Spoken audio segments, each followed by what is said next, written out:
ॐ नमः शिवाय। शिवजी सदा सहाय। ॐ नमः शिवाय। गुरुजी सदा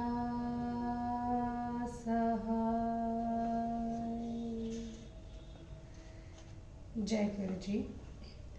अथ श्री शिव महापुराणे द्वितीयायां रुद्रसंहितायां प्रथमः सृष्टिखण्डः। अथ विंशोऽध्यायः। ब्रह्म उवाच नारद त्वं शृणु मुने। शिवागमनमुत्तमं कैलासे पर्वतश्रेष्ठे कुबेरस्य तपोबलात् निधिपत्ववरं दत्त्वा गत्वा स्वस्थानमुत्तमं विचिन्त्य हृदि विश्वेशः कुबेरवरदायकः विद्यगजः स्वरूपी मे पूर्णः प्रलयकार्यकृत। तद्रूपेण गमिष्यामि कैलासं गृह्यकालयं रुद्रो हृदयजो मेहि पूर्णाशो ब्रह्म एकलः हरिब्रह्मादिभिः सेव्यो मदभिन्नो निरञ्जनः तत्स्वरूपेण तत्रैव सुहृद्भूत्वा विलास्यहं कुबेरस्य च वत्स्यामि करिष्यामि तपो महत् इति सञ्चिन्त्य रुद्रोऽसौ शिवेच्छां गन्तुमुत्सुकः ननाद तत्र ढङ्कं स्वं सुगतिं नादरूपिणीं त्रैलोक्यामानशे तस्या ध्वनिरुत्साहकारकः अर्हानगतिसंयुक्तो विचित्रः सान्द्रशब्दकः तच्छ्रुत्वा विष्णुब्रह्मादा सुराश्व मुनयस्तथा आगमानिगमामूर्ता सिद्धा जग्मुष्व तत्र वै सुरासुरादाः सकलास्तत्र जग्मुष्व सोत्सवाः सर्वेऽपि प्रमथा जग्मुर्यत्र कुत्रापि संस्थिताः गणपाश्च महाभागा सर्वलोकानमस्कृताः तेषां संख्यामहं वच्मि सावधानतया शृणु अभ्ययाच्छङ्गकर्षश्च गणकोटया गणेश्वरः दशभिकेकराक्षश्च विकृतोष्ठाभिरेव च चतुःपष्ठया विशाखश्चनवभिपरियात्रकः षडभिः सर्वान्तकः श्रीमानुन्दुमुष्ठाभिरेव च जालङ्को हि द्वादशभिः कोटिभिर्गणपुङ्गवः सप्तभिः श्रीमदः श्रीमांस्तथैव विकृताननः पञ्चमीश्च कपालिः षडभिः सन्दारकः शुभः कोटिकोटिभिरेवेह कण्डुकः कुण्डकस्तथा विष्टम्भोष्ठाभिरगमदष्ट दष्टमिभिश्च द्रतापनः महाकेशः सहस्रेण कोटिनां गणपोवृतः कुण्डिताद्वादशभिर्वाहस्तथा पर्वतकः शुभः कालश्च कालकश्चैव महाकालः शतेन वै अग्निकः शतकोट्या वैकोटयाभिमुख एव च आदित्यमूर्धा कोटया च तथा चैव दर्नावः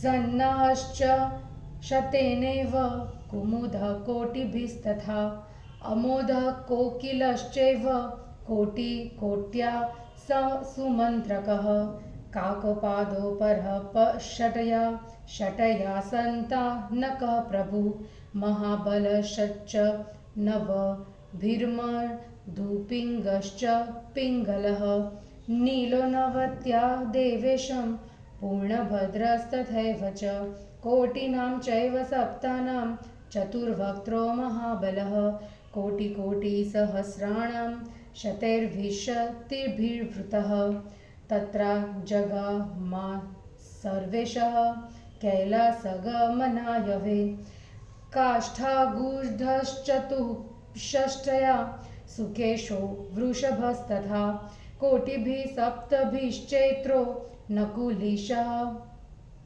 स्वयं प्रभुः लोकान्तकश्च दीप्तात्मा तथा दैत्यान्तकः प्रभुः देवभृङ्गिरिति श्रीमान् वन्दे देवप्रियस्तथा अशनिर्भानुकश्चैव चतुष्षष्ठया सनातनः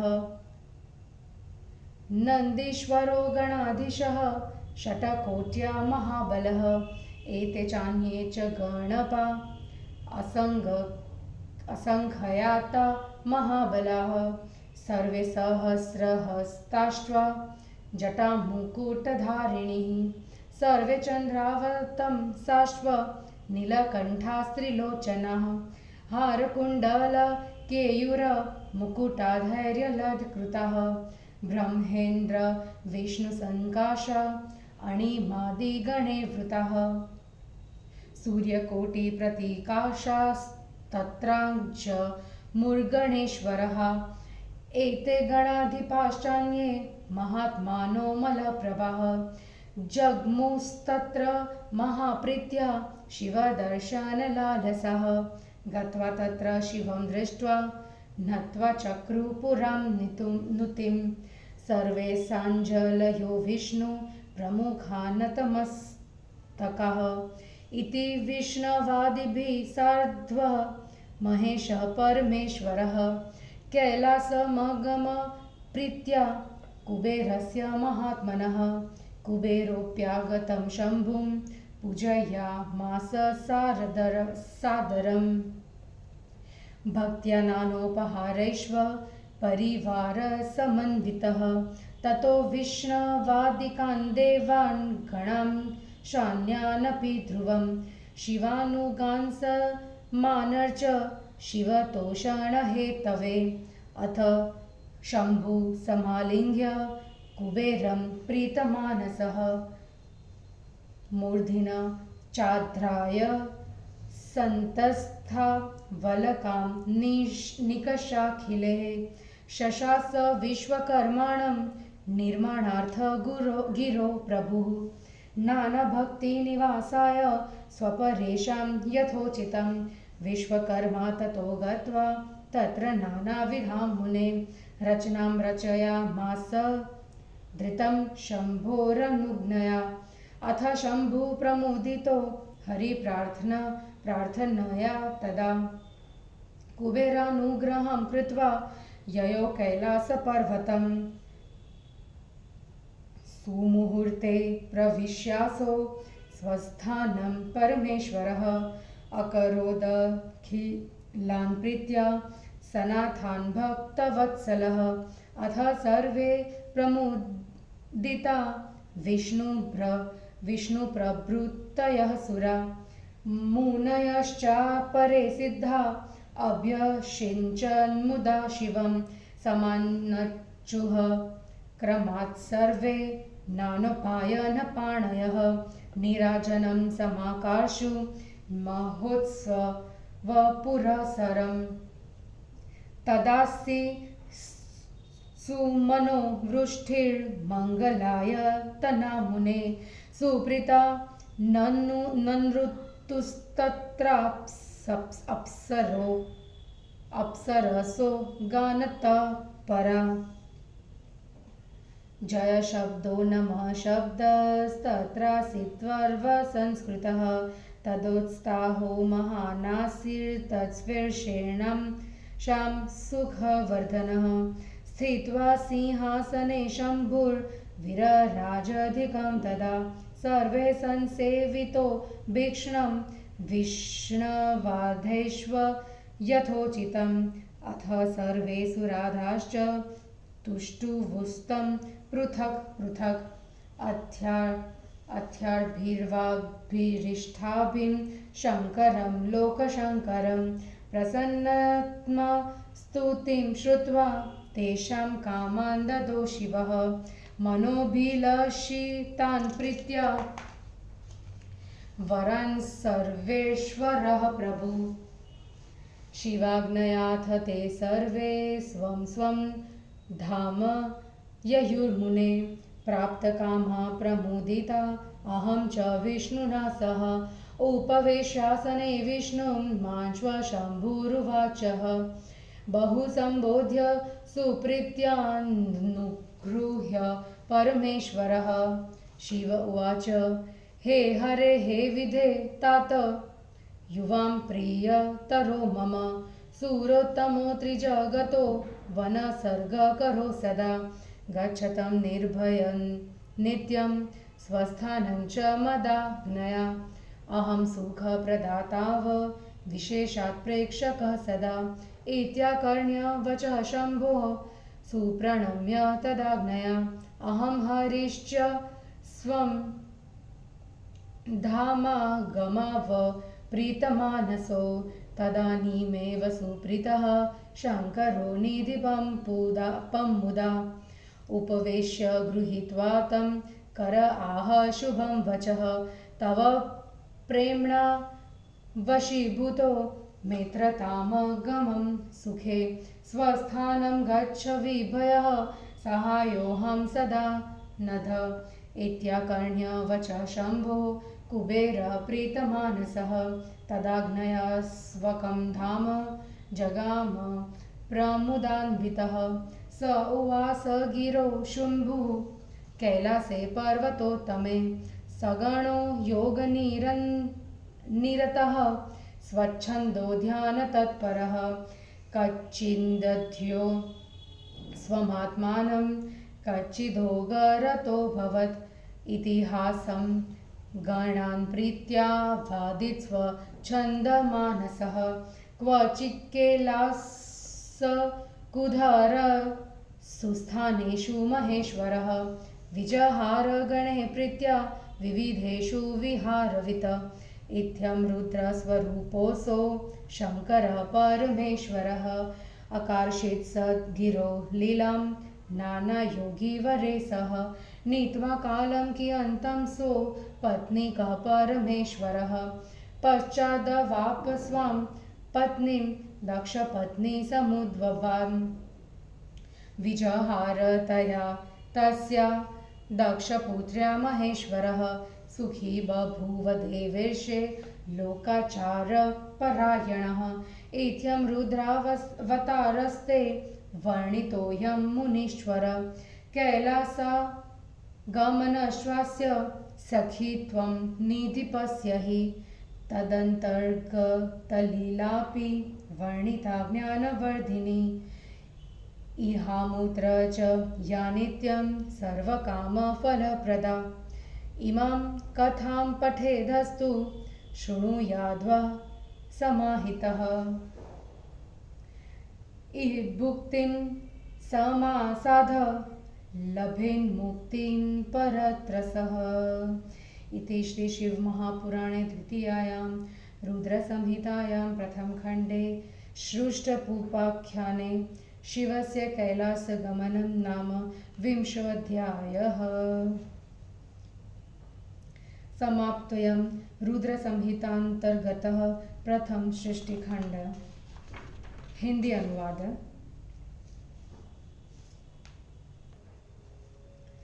ब्रह्मा जी ने कहा, हे नारद, तुम कुबेर के तपोबल से शिवजी किस प्रकार कैलाश में आए उसका वर्णन सुनो। निधियों के स्वामी होने का वर देकर और अपने उत्तम स्थान में जाकर कुबेर को वर देने वाले विश्वेश मन में सोचने लगे, विधि के अंग से प्रकट हुआ मेरा स्वरूप पूर्ण रूप से प्रलयकारी है। उस रूप से मैं गुह्यक के घर कैलाश कैसे जाऊंगा। मेरे हृदय से उत्पन्न रुद्र ही पूर्णाश तथा एकमात्र ब्रह्म है। जिसकी सेवा ब्रह्मा, विष्णु आदि भी करते हैं। वह मुझसे सर्वथा अभिन्न तथा निराकार है, अतः मैं उसी स्वरूप से वहां उसका मित्र बनकर कुबेर के समीप निवास करता हुआ महान तपस्या करूंगा। यह सोचकर रुद्र शिव की इच्छा से वहां जाने के लिए उत्सुक होकर सुगतिदायक नादरूपी अपना डमरू बजाने लगे। उसकी उत्साहवर्धक ध्वनि तीनों लोकों में व्याप्त हो गई, जो बुलाने की गति से युक्त तथा विचित्र गंभीर शब्द से संपन्न थी।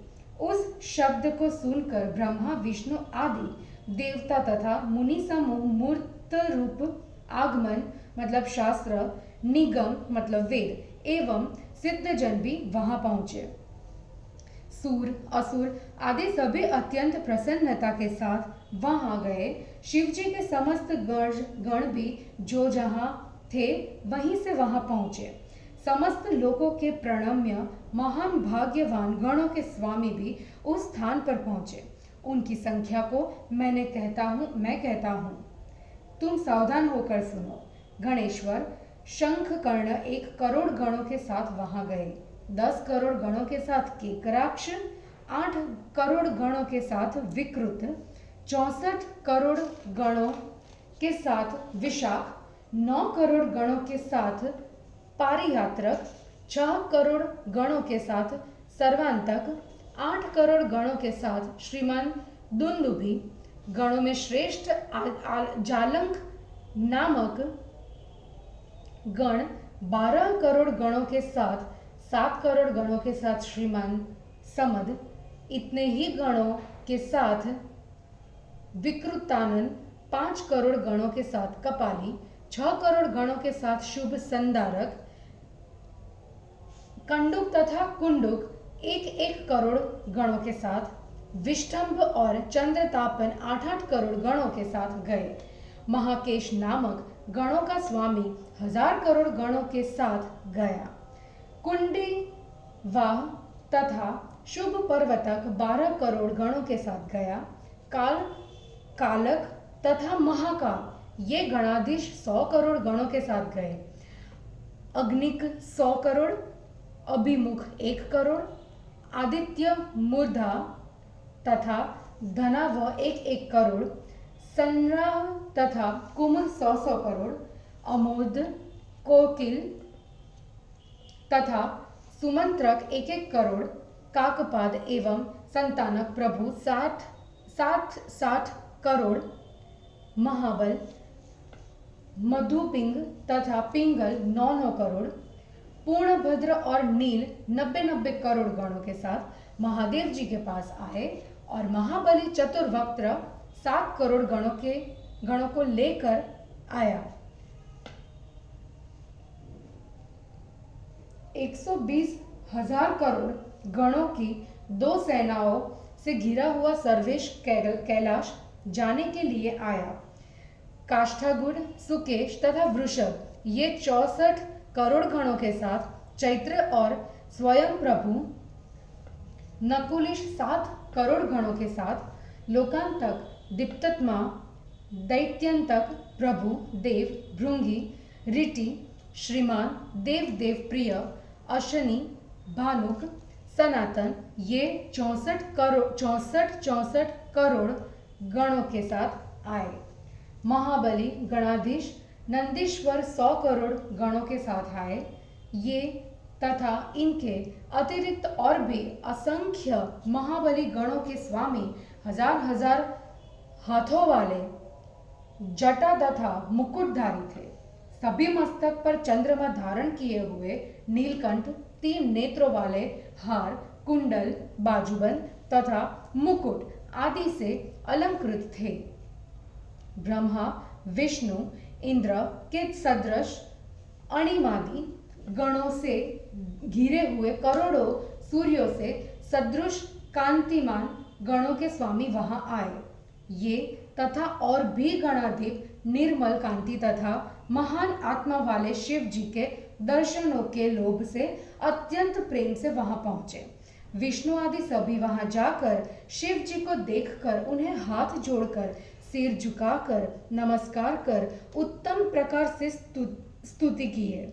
इस प्रकार विष्णु आदि को साथ लेकर परमेश्वर महेश प्रेम से महात्मा कुबेर की राजधानी कैलाश को गए।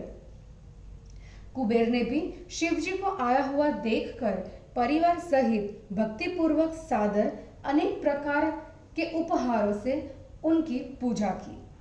तदंतर शिव जी को प्रसन्न करने के लिए कुबेर ने विष्णु आदि देवताओं तथा उनके गणों की भी पूजा की। उसके बाद प्रसन्न चित्त शिव जी ने कुबेर को आलिंगन कर माथा सूंघ कर सभी गणों के साथ वहां निवास किया। फिर शिव जी ने विश्वकर्मा को आज्ञा दी कि इस पर्वत पर अपने तथा दूसरे देवताओं के भक्तों के निवास योग्य स्थानों का निर्माण करे। हे मुनिवर, उसके बाद शिव जी की आज्ञा से विश्वकर्मा ने वहां जाकर शीघ्र ही आश्रमों की रचना कर दी। विष्णु भगवान की प्रार्थना को सुनकर शिव जी प्रसन्न हुए। इस प्रकार कुबेर के ऊपर कृपा करके वे कैलाश पर्वत की ओर चल दिए। वहां पहुंचकर सुमो रथ में परमेश्वर ने अपने स्थानों में प्रवेश किया। भक्त वत्सल शिव जी ने विष्णु आदि सभी देवताओं को प्रेम पूर्वक सनाथ कर दिया, जिससे वे सभी अत्यंत प्रसन्न हुए। मुनि और सिद्धजन भक्ति भाव से शिव जी का अभिषेक किए। अनेक प्रकार के उपहारों द्वारा सभी ने उनकी पूजा की। अत्यंत उत्सव के साथ उनका निराजन मतलब आरती भी किया। हे मुनिवर, उस समय आकाश से मंगलकारिणी फूलों की वर्षा होने लगी और अप्सराएं गीत गाती हुई प्रसन्नता से नाचने लगी। उस समय सुसंस्कृत जय जय तथा नमः नमः शब्द सुनाई दे रहे थे। उस समय सबको सुख देने वाला सबके मन में महान उत्साह उमड़ आया। उस समय शिवजी अपने सिंहासन पर अधिक शोभित हो रहे थे। विष्णु आदि सभी देवताओं ने बार बार यथोचित उनकी सेवा की। फिर सभी देवता उनकी स्वार्थ संबंधी तथा लोकोपकार अलग अलग स्तुति करने लगे। स्तुति को सुनकर प्रसन्न हो शिव जी ने उनकी इच्छाओं को पूरा कर दिया। सर्वेश्वर प्रभु ने प्रेम से उन्हें उनके मनोभिलषित वर दिए। हे मुनिवर, शिवजी की आज्ञा से वे सभी अपनी इच्छाओं के पूर्ण होने से प्रसन्न होकर अपने अपने स्थानों को चले गए और मैं भी विष्णु के साथ प्रसन्न होकर गया। फिर मुझे तथा विष्णु को आसन पर बैठा कर प्रेम से बहुत समझाकर तथा मेरे ऊपर कृपा करके परमेश्वर शिव जी ने कहा, हे विष्णु तथा हे ब्रह्मा, तुम दोनों ही मेरे प्यारे देवताओं में श्रेष्ठ तथा तीनों लोकों के पालक तथा सृष्टिकर्ता हो। मेरी आज्ञा से तुम दोनों निर्भय होकर अपने अपने स्थानों को जाओ। मैं आप दोनों को सुख देने वाला हूँ तथा विशेष रूप से सदा तुम्हारी देखरेख करता रहूंगा। शिव जी के ऐसे वचनों को सुनकर उन्हें भली भांति प्रणाम कर उनकी आज्ञा से मैं और विष्णु जी प्रसन्न होकर अपने धाम को आ गए। उसी समय प्रसन्न होकर शिव जी ने कुबेर का हाथ पकड़कर अपने पास बैठाकर शुभ वचन कहे। शिव जी ने कहे, हे मित्र, मैं तुम्हारी मित्रता के वश में होकर तुम्हारा मित्र बन गया हूँ। हे निष्पाप, तुम निर्भय होकर अपने स्थान को जाओ, मैं तुम्हारा सदा सहायक रहूंगा। शिव जी के इस प्रकार वचनों को सुनकर प्रसन्न चित्त कुबेर उनकी आज्ञा से अपने धाम को गया। फिर शिवजी पर्वत श्रेष्ठ कैलाश में अपने गणों के साथ स्वच्छंद होकर योग विधि से ध्यान में तत्पर हो गए। वे कभी अपनी आत्मा का ध्यान करते, कभी योग में तत्पर हो जाते और स्वच्छंद चित्त होकर कभी अपने गणों का इतिहास सुनाते थे। कभी विहार विशेषज्ञ महेश्वर कैलाश पर्वत के विविध रमणीय स्थानों में अपने गणों के साथ विहार किया करते थे। इस प्रकार रुद्र रूप धारण किए हुए परमेश्वर शिव जी अनेक योगी राजों के साथ अपने पर्वत पर विविध प्रकार की लीलाएं करने लगे। इस प्रकार पत्नी के बिना शिव जी बहुत सा समय बिताकर बाद में दक्ष प्रजापति की स्त्री से उत्पन्न सती के साथ विवाह करके, हे देवर्षि, उस दक्ष की पुत्री सती के साथ शिव जी विहार करने लगे और लोक व्यवहार में चतुर होने के कारण वे सुखी हुए। हे मुनिवर, इस प्रकार मैंने तुमसे रुद्र के अवतार का वर्णन कर दिया है। जिस प्रकार शिवजी कैलाश में आए और कुबेर से उनकी मित्रता हुई और इसके भीतर आई हुई ज्ञान को बढ़ाने वाली भगवान शिव की लीला का भी वर्णन कर दिया है, जो इस लोक तथा परलोक में प्रतिदिन सभी प्रकार की कामना को पूर्ण करती है। इस कथा को जो सावधान होकर पढ़ता या सुनता है, वह इस लोक में सुखों को भोग कर और परलोक में मुक्ति को प्राप्त करता है। यह द्वितीय रुद्र संहिता अंतर्गत प्रथम सृष्टि खंड समाप्त हुआ। जय गुरु जी।